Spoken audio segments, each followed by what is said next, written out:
Surprise, Buckeye fans. Here we are on a Monday morning. We appreciate you being here at the Voice of College Football, of course, for another Buckeyes Live Edition 306. It's the NFL Combine coming up this weekend in Indianapolis, and I believe the Buckeyes got 15 headed that direction. I don't know. We could make a list of how many schools across the country have more. It might be a short list. Steve Hellwagon right next to me, of course. Bucknuts247 Sports. Tony Gerdeman. There he is. BuckeyeHuddle.com. Buckeye Weekly's the podcast. Got to get there. Guys, how we doing today? Doing great. Doing well. Appreciate you adjusting the schedules.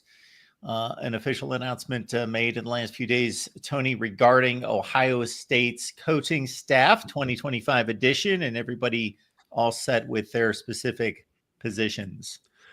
Yeah, Ohio State finally released all of the changes.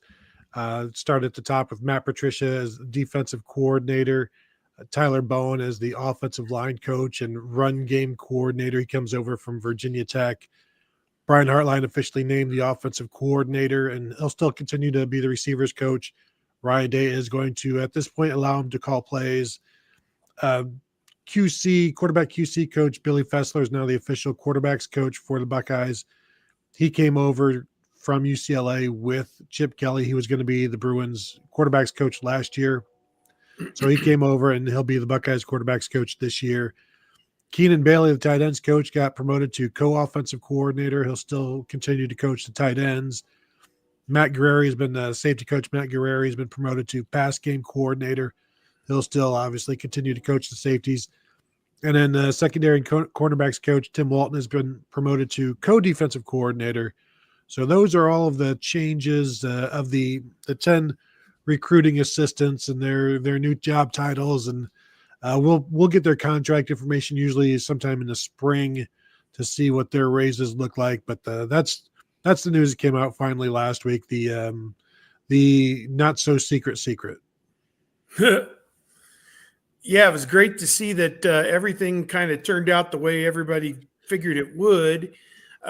Great for a young guy like Matt Guerreri to get that designation, and also for Keenan Bailey over on the offensive side to have it as well. So those guys are up and comers in the profession, and you got to give back, and you got to retain guys as well that are up and comers.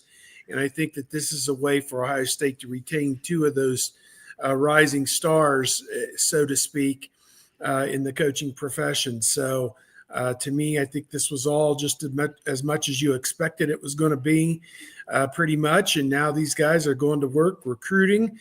And obviously when the guys get back from spring break in a few weeks, March 17th or thereabouts, they'll start 4 weeks of spring football, which again, will be a little bit different than what we've seen in the past from Ohio State because how late the season went with the national championship and everything. So exciting times with Ohio State football, and, a big task for these guys. I went through the roster and did a scholarship count, and unbelievably, after all the guys coming and going and everything else that's happened, I have them exactly at 85 scholarships as of today. And, very interesting that as many as 40 of those players, or actually it's about 42, 26 true freshmen and 16 redshirt freshmen, that's 42 of the 85 players have, the 26 of them haven't played a down of college football, and the 16 of them didn't play enough to lose their redshirt this past year. So you've got basically half the roster that's never really played any serious playing time at this level. So it will be a very inexperienced team going forward. And obviously to lose the number of senior starters, 14 or 15 of those gone, there's only 12 seniors on this team going forward. I think most of them will be in important roles, obviously, on this team. Guys who return to seniors like Sonny Styles and Davison Igbinosun on defense. They're going to be in starting positions, certainly, and, a number of other guys as well. The 2016 team comes to mind. as an inexperienced team coming off that 2015, and there were a lot of metrics in terms of experience and so forth, that Ohio State had one of the youngest teams in the country, if not the youngest, in the Power Five that year, and given a low percentage of making the playoffs. And of course, they pulled it off. Tony, can you think of any other egregious outliers in regards to teams either being on the high end or the low end from an experience standpoint? You say that team, but a lot of the guys were in their third year. Like even JT Barrett, that was his fourth year. I think the 2014 team featured a lot of guys in their second year, like Joey Bosa, Ezekiel Elliott, Billy Price, Eli Apple, Von Bell. These are all like the class of 2013 is an all-time great. And there was a lot of sophomores and redshirt freshmen that were heavily involved in that class. And then, the 2002 team, almost everybody came back for the 2003 season. And it was the 2004 draft where they set the record. And then you had the 98 team, which was fantastic. And they had one or nobody drafted in 97 or 98 because of how young they were. So there's been some really good teams that they start young. And of course you got the super softs in 68 or whatever with all of those guys. But I think for me, the 2014 team was just loaded with second year guys. And that's not even counting Curtis Samuel, who was a running back as a freshman. He even started a game for Ezekiel Elliott when Elliott wasn't doing something right in practice or something. So they're like, screw it, we're going to start Curtis Samuel at running back this week. And so I think that was a team that had a lot of really good young players on it. And this one, Julian Sayin, the running backs, even Jeremiah Smith is the vet now, and he's still just a sophomore. So this is a pretty young team as well. But they do have enough vets. I like some of the guys they're bringing back on defense. When you can replace two senior starters with two fourth-year guys like Caden Curry and Kenyatta Jackson, there's experience there. So, and then you've got some linebackers, a senior linebacker and a junior linebacker, Narvell Reese. So it's a good mix, but yeah, young in the backfield for sure. We appreciate you being here at the Voice of College Football. Comments and questions are welcome as always. All right, let's move on to the NFL Combine. Is that a Wednesday through Sunday deal this year? It changes every few years in regards to if it's obviously just gotten bigger and bigger and longer and more extended. Well, I'm going tomorrow. There'll be some NFL personnel talking tomorrow. And then the rest of the week, Wednesday, Thursday, Friday, Saturday, there are interviews with position groups. I know the offensive lineman will be Saturday. And so that tells me their on-field will either be Sunday or Monday to wrap up the combine. So I'm not sure which day the on-fields are, if they have to wait 2 days after the interviews or just 1 day after the interviews. I'm going to look at that schedule. But, yeah, we start interviewing Ohio State players there on Wednesday morning, and we'll have a steady stream of them Wednesday morning, Thursday morning, and Friday morning, and then the offensive linemen on Saturday morning as well. So that's kind of what our schedule looks like with the interviews, and then they work out either a day or two later, and they meet with NFL personnel the entire time. They get physicals before they work out, and yeah, it's a big job interview for these guys, and probably 3 or 4 of them are going to go in the first round.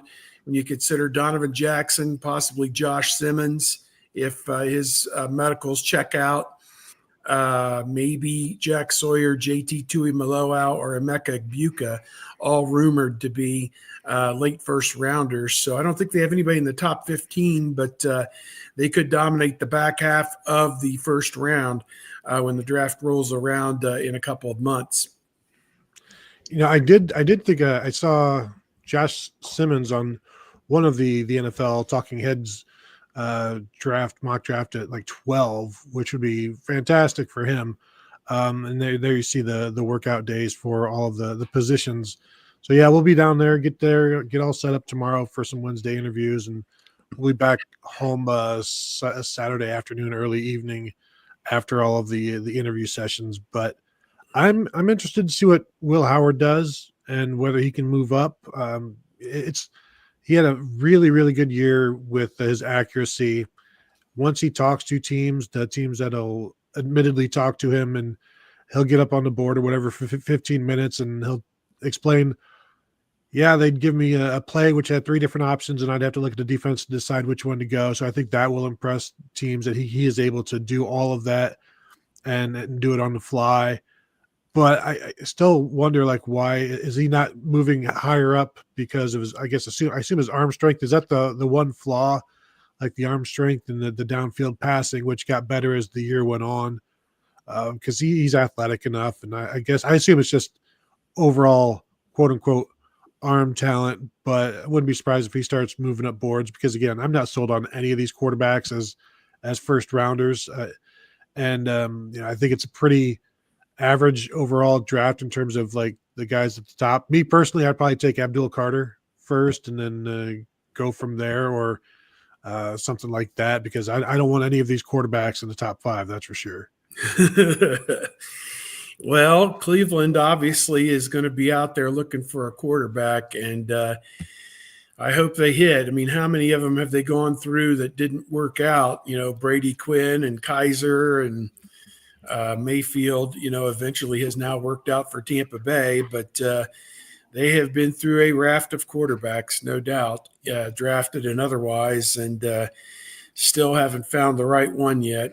As you two saying, they still haven't found what they're looking for. So, yeah, the NFL folks will take over tomorrow, Tuesday. I'm going to go to see the Browns GM and the Bengals coach and GM tomorrow, and then the Browns coach will speak on Wednesday afternoon. So that's of interest, I think, to almost 90% of the Ohio State fans. Those 2 NFL teams, what they've kind of got on tap as well. So we'll report some of that. But it's going to be a fun week in Indianapolis. We've got Harry and Izzy's lined up for Tuesday night, a dinner reservation, and couldn't get into St. Elmo's because Jay Glazer and the Fox people and the ESPN people and the CBS people and the Bengals, the Bears, the Broncos, and everybody else has taken all the reservations at St. Elmo's, but we get just as good a meal 2 doors down at Harry and Izzy's. So we're looking forward to that. Okay, so let me see here. When it comes to, questions I ask you guys every year. Yeah. So who can help themselves the most at this year's combine? That's a great question. And I'll just jump in. Tony may have some better thoughts.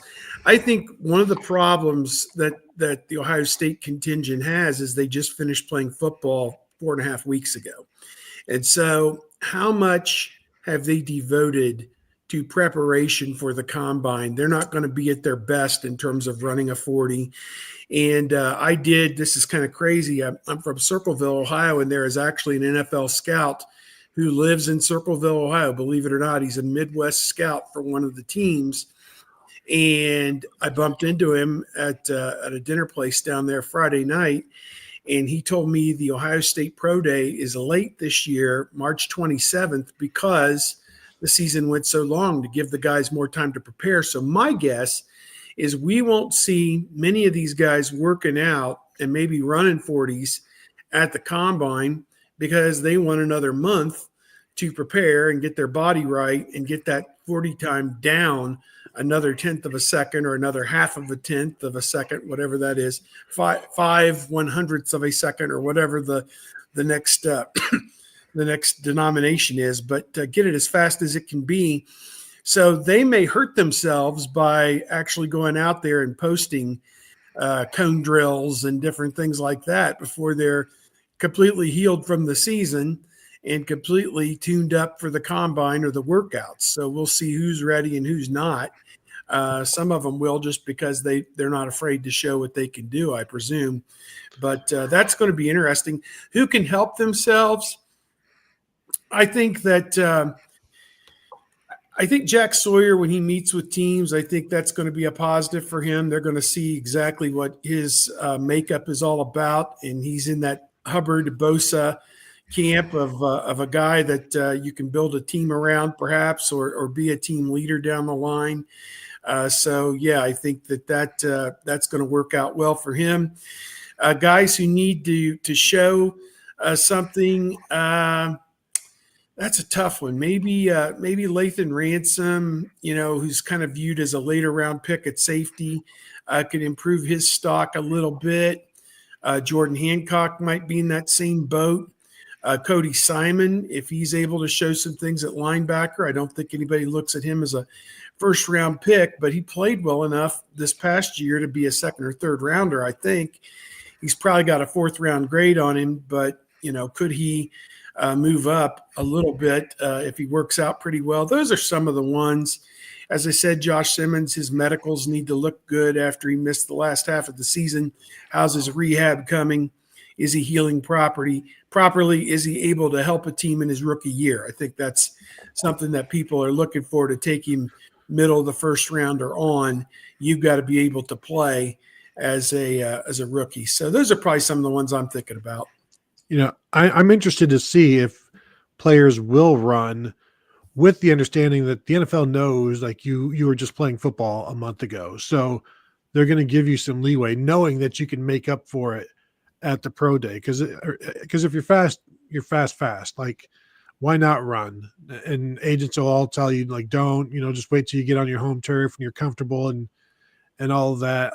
I see this as an opportunity that you can only, you can hurt yourself if you do poorly. I wouldn't expect anybody to do poorly, but I think you're still in the mode of running around. So why not do some things? And but the more we go into these combines every year, the players are doing less and less. The thing I would say is none of these guys have locked themselves into a top 10 pick where they're like, I don't need to show anything. Like, all of these guys need to show something. So I think they'd be smart to do it. But are they in condition enough to do it? Or are they like, I was told to get away from football, so I did. And now it's like, I've been back with football for 2 weeks and I'd like a little bit more time, please. Because they, Ryan Day, and they pretty much just scattered everybody to, just get away from football after they came back from the national championship game. So getting back to it may have been easier for some than others. But in terms of like who can help themselves, I keep seeing, what could Denzel Burke do if he runs a low 40, or Emeka Ibuka? Those guys I think could help themselves. But if they're not going to do it until the pro day, then pro day numbers are always kind of like, you take them with a grain of salt, because they're like, almost a tenth faster than what they would normally run anywhere else. So even if you run a 4.39 at home, it's not really a 4.39. It's like a 4.47 or something like that.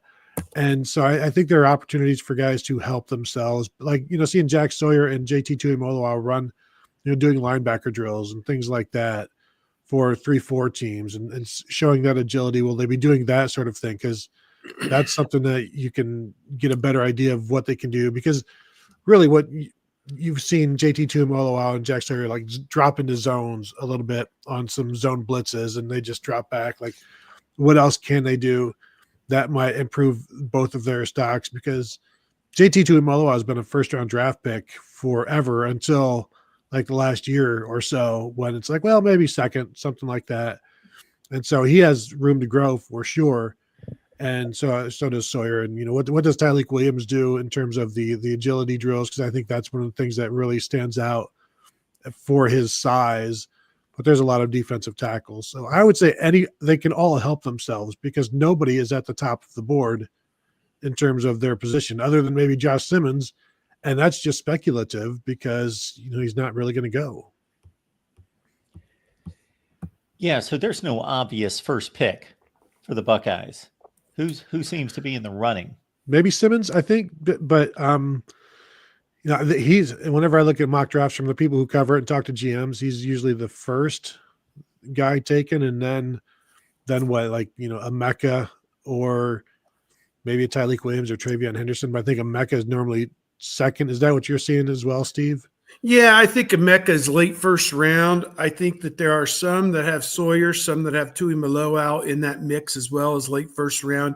Donovan Jackson in that 20 to 28 range, potentially. Simmons in the 18 to 25 range, something like that. I mean, those 4 or 5 guys, depending on whose list you look at, are all mentioned, as potential first rounders.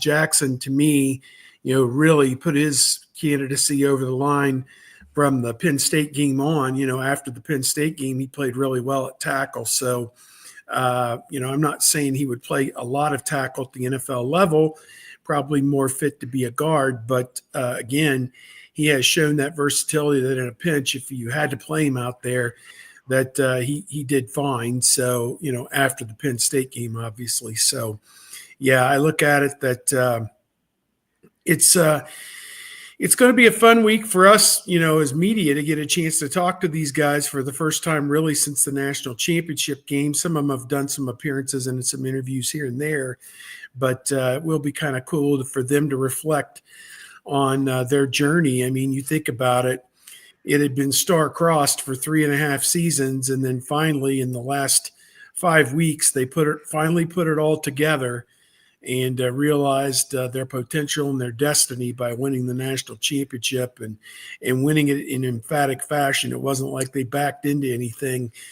They went out and took it, and were clearly the best team in college football as it shook out this past season. So to me, going to be a lot of fun getting to talk and reminisce a little bit about those guys and also get their perspective on what Ohio State's going to look like now in the future. Very different Ohio State team going forward, at least in terms of the personnel. So I think that'll be kind of another fun subplot to hear, Jack Sawyer talk about Kenyatta Jackson and Caden Curry and Edric Houston and whoever else, along that defensive line that are going to be the stars of the upcoming season and years to come. Tony, you mentioned talking to GMs. There are the measurables that they will go through with all these tests that apply to football, obviously, but they're not playing football. Then there's the game tape, obviously, which I think should be paramount. Then there is the character aspect, which involves all sorts of things that and the intelligence and so forth, the football intelligence. And then there's what Steve just kind of alluded to. These guys came back, they fought adversity, they won a championship. If you're a middling to low tier NFL team that has a questionable culture, guys haven't won, how much of that do you think plays into a tiebreaker, getting somebody who, man, when the chips were down, Jack Sawyer, made the game-changing play that might have won the national championship kind of deal? Well, I think there are a couple of examples of teams that have drafted in a particular way in terms of from a particular program. Like you can look at Philadelphia taking a lot of Georgia guys, and that has helped them. You can look at Urban Meyer's time at Jacksonville, where they took a lot of big college program guys. It didn't really work out for them, but that was maybe more Urban Meyer than the players. But still, you've got to draft the right players no matter where they're from. You got, past regimes with the Raiders have always tried to be like, we're smarter than everybody else and we know what we like. And their drafts are usually terrible because of that, like with the Mike Mayock and their draft from a few years back, taking Damon Arnett in the first round, things like that, where when you ignore certain things and think better than all of the information that you've got, you better be careful. And it's a dangerous situation. But these teams have like 15 minutes to talk to players at the combine, I believe, and you're coming in having talked to all of their former college coaches, so you basically know everything about these people, and either the player is going to come in and confirm that or completely destroy those confirmations. And that's either good or bad, because it's hard to counter a coach that gives you a bad review, because they're going to know better than a player who's been coached by his agent exactly how to talk to the teams. So that's always a little suspicious. But when all you ever hear is great things, and then you come in and talk to that player while they're up on the board talking all of that, because you can get all of this in these 15 minutes. Like you can get an idea of the player as they're explaining things and how they're, responding to the way you question them. And you can get a lot of confirmations that way from everybody you've talked to, and everything kind of falls in line. You have a pretty good idea of who this person is. And so, yeah, there's a lot of speed dating aspect of it as well, because you're talking to somebody, and who knows if this is the guy you're talking to, if this is like his 7th interview that day, the answers might start getting shorter or a little more frazzled. So you kind of have to take that into account as well. There's a lot of different aspects to it. And then you can always meet later on without this whole combine experience. Like you can, visit, or they can visit you. You can have them in for visits and confirm, or, just confirm some of your earlier suspicions in a more relaxed atmosphere.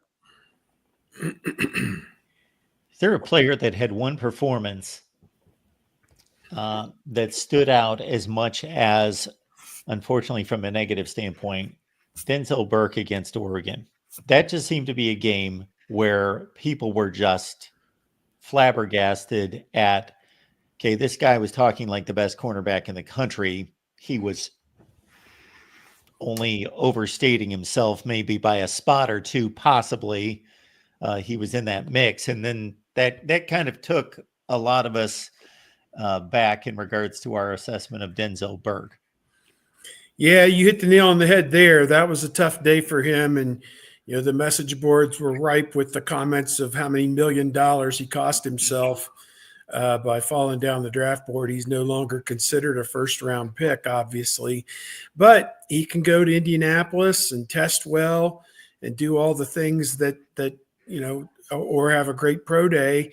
And all of a sudden he's back in there in the second round and got a potential to have a pretty good NFL career. I think he's going to be just fine going forward. I mean, I don't think anybody's going to insert him into the lineup. He'll probably have to play special teams for the first year or two and work his way in on defense when people get hurt or in the fourth quarter of a blowout and show what he can do and then go from there like everybody else pretty much in that league does. You start over.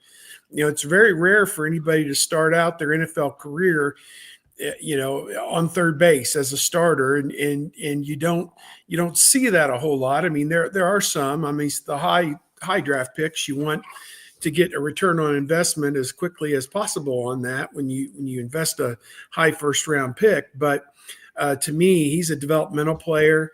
And a guy that I think in year 3 is going to be just fine and follow in the line of some of the other Ohio State corners that have gone into the league and done pretty well and banged around for a while and still playing. So, I think he redeemed himself as the rest of the season wore on. Obviously, he was hurt, it seemed, in the Texas game. He pulled himself out of the Texas game because he was injured, but then he came back and played most of the Notre Dame game and did pretty well there. So not that Notre Dame had a great passing attack per se, but I want to see. I want to see what happens with him. And, if he has a good combine or a good pro day, I think that he can vault up a round or so. He's probably a mid-round pick now and can move up to the second round if he does pretty well. It's been a while since Ohio State has had a successful corner taken in the draft. And, Jeff Okudah was 2020 and his career has not gone the way you expected. Denzel Ward was 2018 and Marshawn Lattimore was 2017. Yeah. And for a program that likes to, state themselves as BIA best in America, or, the standard cornerback, they need to start getting more first rounders out there, or even beyond first rounders, just corners who get a second contract, basically, and a good second contract. And because they've been lacking in that of late, so they need to get that back going. OOTBIA, one of the best in America, not best in America though. I do like Jermaine Matthews' potential, though. I think he could be the next big one, and of course, Tim Walton has continued to recruit well as also. And looking over the entire secondary, I got to think that Jordan Hancock, just in regards to his future, I love that dude. Like, he is so versatile. I don't know why he's not getting more discussion, and I assume it's because he played nickel, and so you're kind of like the redheaded stepchild. But he's good enough to play corner. He can play deep safety. He can do whatever you need to do. And talking to him after maybe the national championship game, like I was standing there and Arvell Reese pointed at him, said that's the most underrated player and the most underrated defensive back in America, something to that effect. And I said, Jordan, do you feel that way? He's like, yeah, I'm okay with that. I don't mind being under the radar because teams don't expect me to do what I can do, so I can kind of fly below the radar and make plays. And if you fly below the radar too much, does the NFL see you? And of course, they see everybody. But I'm not sure why this guy isn't a bigger name, other than the fact that he does all of these things. But it's like, what is his specialty? And the specialty is doing whatever you need, and he's kind of the junk drawer defender. Like, what do you need? I'll just go to the junk drawer and you'll find it. Like, he has no special purpose or place, but he can do whatever you need. And I really like that dude, and I hope he ends up somewhere, because he's one of the rare guys that came in and is like, I'll play nickel. I want to do nickel. Like, I like the idea of it. And it took him a while to get there, but once he got there last year, he took it over, and the defense was better for it every single day.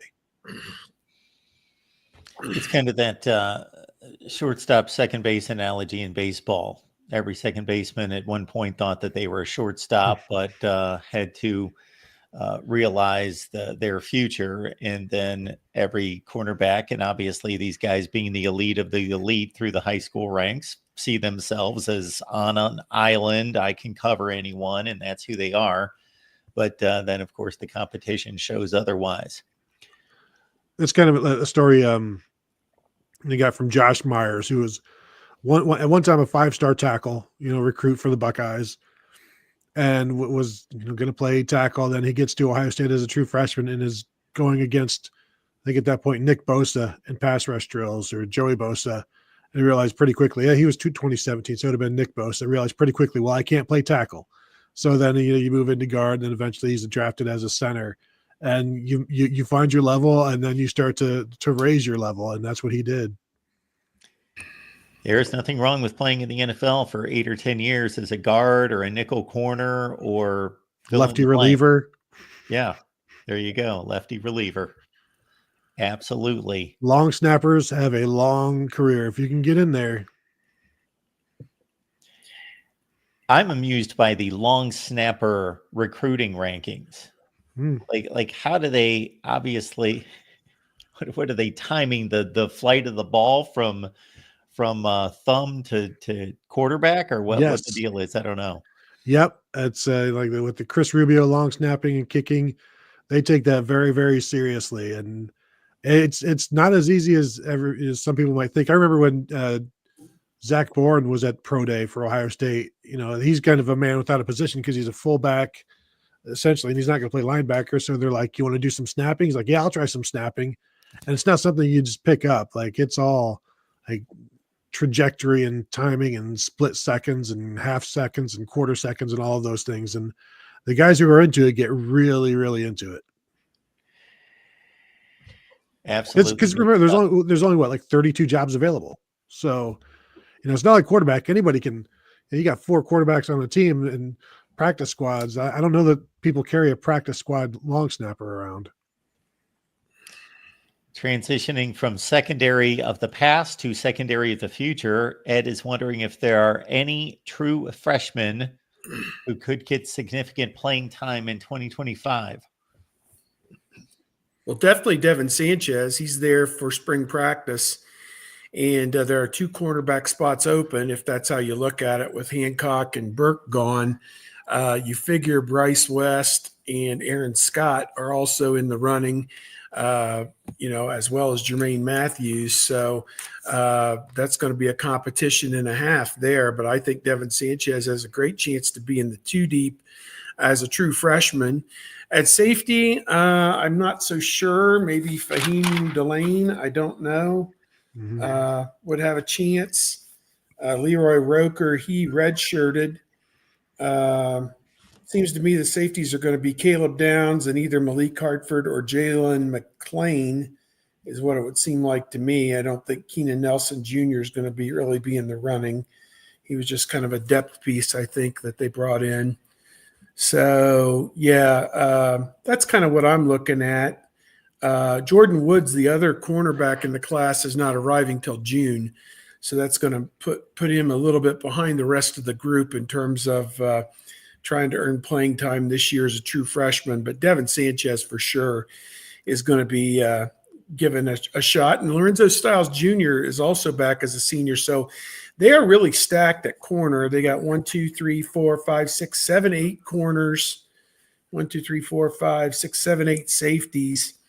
That's 16 guys. You got to find 5 of them who can play out of those 16. I like their odds of being able to do that. I think there's some interesting moving parts in all of this where we all assume Jermaine Matthews is going to play outside corner, and yet he spent all spring last year at nickel.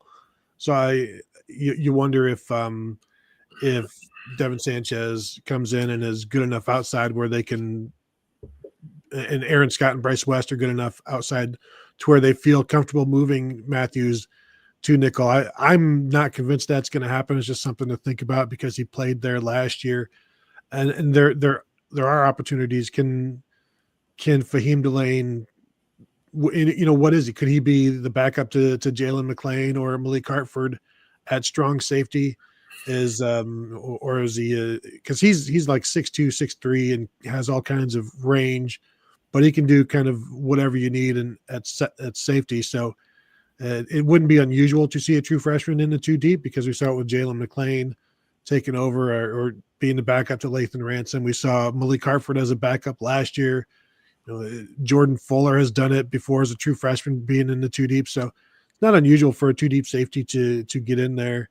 At corner, I think we'll see how Bryce West and Aaron Scott go because they would be backing up the Davison Igbinosun and Jermaine Matthews. So to get a freshman to move into that would be pretty impressive, and it's not going to be easy to do, but it's also not going to be impossible. So I think they like what they've got. They are pretty young though, and so they with that youth, you can have somebody, a true freshman, kind of just move in and overtake them.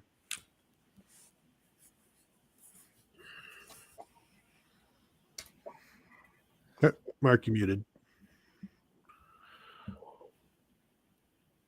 You're muted, Mark. Sue is asking what round we believe Seth McLaughlin will be drafted.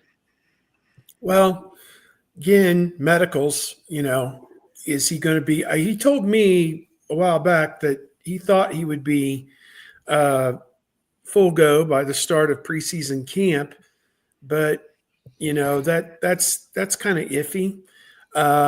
So I guess we'll have to wait and see what happens with him. And again, they're going to check out his medicals and his rehab and, do MRIs and see how his recovery is coming. And, I don't think there's a pressure for a team to take Seth McLaughlin in the 3rd, 4th, 5th round and expect him to play on day one, September the 10th or whatever their opening day game is.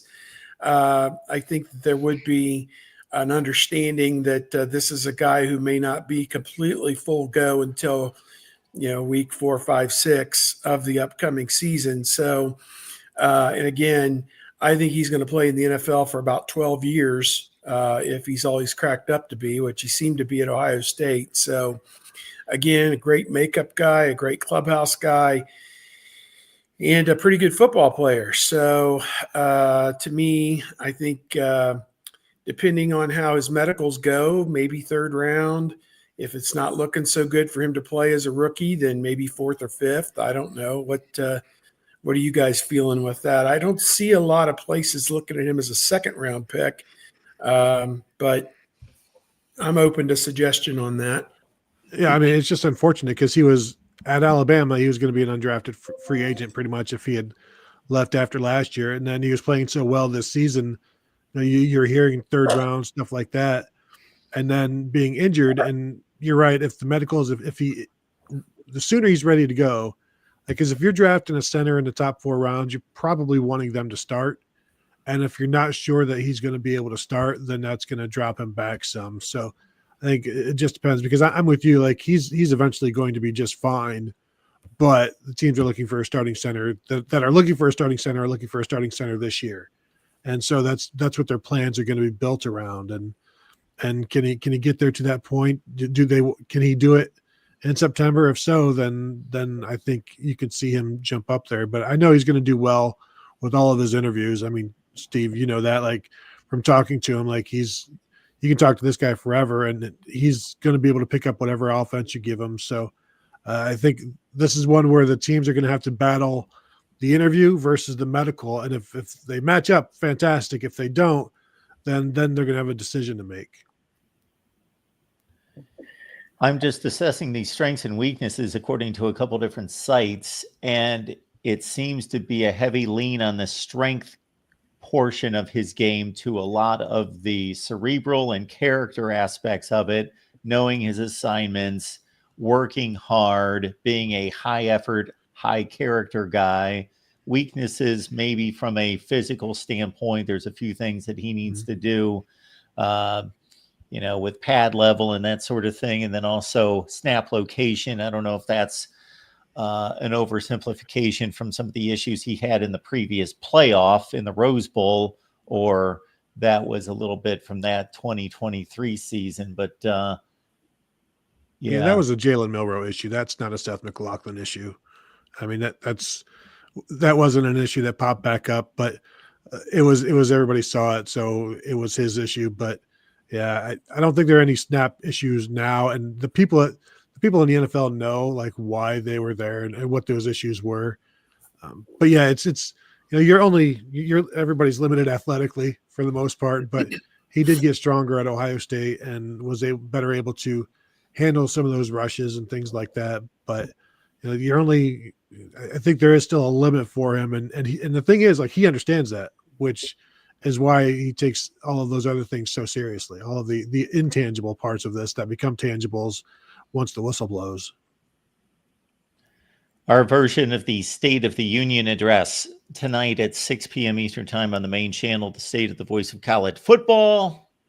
Last year's pushed 7 hours. So if you're have issues with insomnia, I am the cure tonight. But it goes as long as you folks would like it to go after I state everything I've got to say. So we take your calls, your questions until everybody has their say on everything concerning the Voice of College Football. So if you want to hear about college football talk, this is the one day out of 365.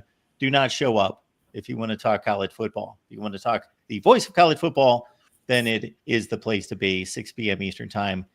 We will see you there. Town hall of sorts. Tony, what's going on with you? You know what? I'm trying to get ready for 5 days in Indianapolis. So laundry is going on with Tony, things like that. Getting some stories written. Actually writing about Devin Sanchez today for later this afternoon. So you can find that at BuckeyeHuddle.com. And then probably going to have to record a couple of podcasts at some point today or tomorrow. Although not tomorrow because we're going to be on the road. So probably today about previewing spring in various ways, and like who has the most to gain, who has the most to lose in spring camp, stuff like that. Likewise, Steve, I will ask the most obvious question. What's going on with you this week? Well, like Tony said, going out to the combine, and I go out on Tuesday for the NFL personnel. One, to share that with our subscribers, the teams that they care about, but two, to also test out all my equipment, because sometimes things get a little bit wonky there at the NFL Combine. It is a feeding frenzy for media, and for some of the top picks, there will be people standing 15 and 20 deep for some of these guys. So it does get a little out of hand sometimes, but it is also a lot of fun for the next 4 days, and get to renew some acquaintances with a lot of the OSU guys, and we'll take it from there. I'm excited to go out there and see what they've got going on. My other pursuit in life is this godforsaken Ohio State men's basketball team, and they've lost 3 games in a row, and then 15 and 13 overall, and falling out of the NCAA tournament consideration with each passing minute. So that's not going so well. So, and at USC on Wednesday night, 10:30, I'm going to have to cut short my wilding and go back to the hotel room to watch that. So No, you don't. not looking forward to that. Just pre-write the story because we all know what's preordained to happen. They're going to shoot 35% and lose by 10. Just change all of the UCLA in your last story to USC. F. I don't want to completely give away a series I'm working on, but we thought we would take all of the college football playoff appearances from 2014 through 24. So we got 11 seasons with the Big Ten and the SEC proposal of a 4-4, 2-2, 1-1 system. So that's 4 for the SEC, 4 minimum for the Big Ten, 2-2 for the ACC and the Big 12. Then we got 1-1 for an at-large and the Group of 5. So my initial thought was the SEC is always going to get 4. The Big Ten's always going to get 4, especially with the likes of Oregon and Oklahoma and those kind of schools into the mix. But if you go back, you get some pretty interesting situations with reaching this minimum of 4 for these two conferences. So if we start in 2014, the Big Ten would have had 2 in a 16-team playoff. Ohio State, Michigan State. Wisconsin at 18 would have had to been elevated into the 16, and Minnesota at number 25 into the playoffs. So that's 2014. Sky you ma, baby. 2014, the Big Ten hits it in 2015 with 5 out of 16. A big year for the Big Ten that year. They would have had 5 in the playoff. 2016, they would have hit the minimum of 4. 2017 as well with 4. 2018, we had 3. We only had 3 that particular year. And so we've got Iowa gets the elevation at 8-4 into the playoff from down the ranks. Let me switch over to my other pad here. 2019, what do we got? Because we're coming up on my personal favorite. 2019, Big Ten's good with 5. 2020, the Big Ten. 2020, you would think that the 2020 season would just be ridiculous in terms of oddities, but it's really not too bad other than Oregon won the Pac-12 at 4-2 that year. But the Big Ten would have hit the mark with 4. In 2021, the Big Ten hits the mark with 4. 2022, it's my favorite. So you've got 3 from the Big Ten with Michigan, Ohio State at 2-4, Penn State at 11. Look at who would have made the college football playoff in 2022. Congratulations, Boiler Up, Jeff Brom and company, breaking the tie with Illinois. That team that eventually finished 8-6 would have made the college football playoff. Then in 2023, we've got a Big Ten with only 3 teams. So we got to elevate Iowa, who was number 17. Iowa gets into a few playoffs here. And then last season, we would have been fine with the 4. And obviously, that's the entry of the Pac-12 teams that helps the deal. And there's similar results for the SEC. So what you're saying is there's going to be a lot of mediocre teams getting in, and they're going to get killed in the first round. Is that what when they have to go to another college site to play? After doing this, and I'm sure you'll talk about it on the show, but do you understand why now the Big Ten and the SEC want their guaranteed 4 teams? I do more and more, Tony. I have to admit, because my initial thought was, of course, the Big Ten's going to get 4 out of the 16. Now, again, that was most of that was without the Pac-12 schools coming in as well. The ACC has a season where they would have only had 1 team out of 16, and Syracuse would have had to have been elevated. A pretty Syracuse team with Dino Babers in the playoffs. Yeah, there's some interesting conclusions. Yeah. Somebody needs to make a run to where, like, one of these teams that have brought in like a 16 seed or whatever needs to make a run so that it gives other people hope the next year, and that we stop dismissing the even the possibility that one of these teams is going to be upset by the final two people, or the final two teams that are thrown into these rankings and these seedings. We need to see it done, because I think it's much less likely to happen in football than basketball. Do you guys have any issues with this Big Ten SEC mandate? Where do you guys stand on this business? Well, they built in some leeway there for one at large, but Notre Dame would probably take that, 8 years out of 12 or 7 years out of 10. If they're in the top 15, they would probably get that spot. So let's say for some reason, the ACC had 3 great teams in 1 year, and the third one gets aced out of this, but you have a team with 2 fewer wins from the SEC or the Big Ten that gets in.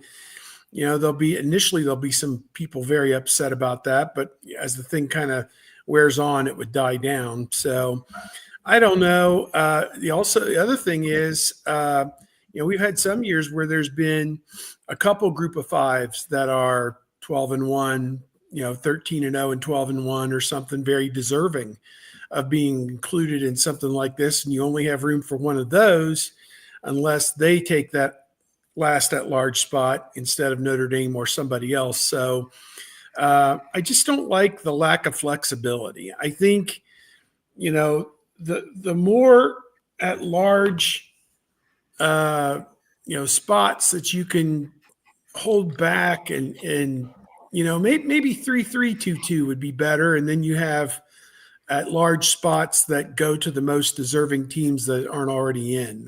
Maybe that's the best way to do it. I mean, I'm open. Well, and I think when you go to 16, because I do expect it to go to 16 rather than 14, that gives you 3 at-larges, not counting Notre Dame, or 2 at-larges, not counting Notre Dame. So there's more there, but yeah, you see these averages every year where it's like, well, on average 4.3 Big Ten teams and 4.7 SEC teams would have made it. So why do you need it? And then, as Mark showed us, well, that's why they want it, because this is all money that they spend before they ever get it. So they need to make sure that they get it so that they don't have to find somewhere else to pull from. All right, folks, Steve and Tony off to the NFL Combine. So follow their work. Bucknuts 247 Sports, of course. Tony with the Buckeye Weekly podcast. When is the next airing of that? I know if I find time to record something today, then there will be one tonight, tomorrow, something like that. So I apologize. It's a Monday. Cut me some slack. Tony, make sure to pack the Advil, please. And Cousin Noon, you got to stow him away as well. Mm-hmm. I'm bringing our buddy Murph. So the gang's all here. So let's win that old combine now. Nice. Wish I could be there. Well, guys, you enjoy, and we will make it on back next week. You got to make sure to put Las Vegas on your calendar. That's where the Big Ten Media Days are this year. Las Vegas, Mandalay Bay. Thankfully, I know the lay of the land. And, Luxor is right next door. Cheap rooms at the Luxor. It's a 10-minute walk through the corridor to Mandalay Bay. And, we're gonna have all the players and coaches interviewed in the bastion of Gambling Central right there in Las Vegas, Nevada. Right in the heart of Big Ten Nation. Yes, heart of Big Ten Nation. I can camp out at a roulette table for at least 5 hours straight. I love roulette, especially when my numbers are hitting. Oh man, that's way too tempting. I did not know that. All right, guys, appreciate you. We look forward to the coverage from Indianapolis. See you all back next week. Take care.